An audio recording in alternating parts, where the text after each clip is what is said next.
Today's industry expects not only academic excellence, along with that, it also expects soft skills like critical thinking, problem solving, and communication abilities. We are proud to have a vibrant placement and training cell which help our students to develop all the skills along with the industry collaborations.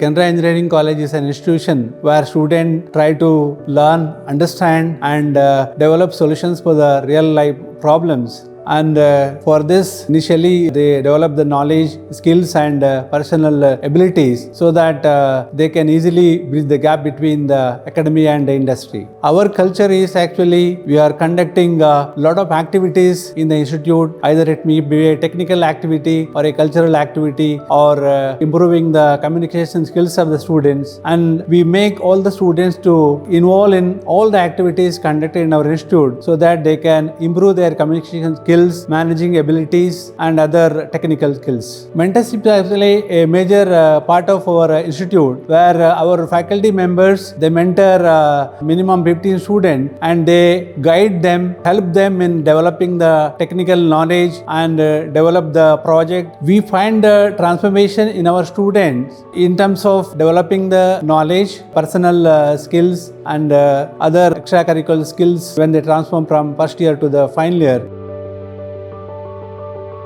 We are having a continuous product and project development activity which is conducted continuously in our institute, and this experience they get in the campus, it will help them to make industry ready. For the parents, the type of passive learning approach which is used by CEC, which helps their wards to develop knowledge, skills, and personal abilities so that it is very easy for them to live for a long time in their industry career.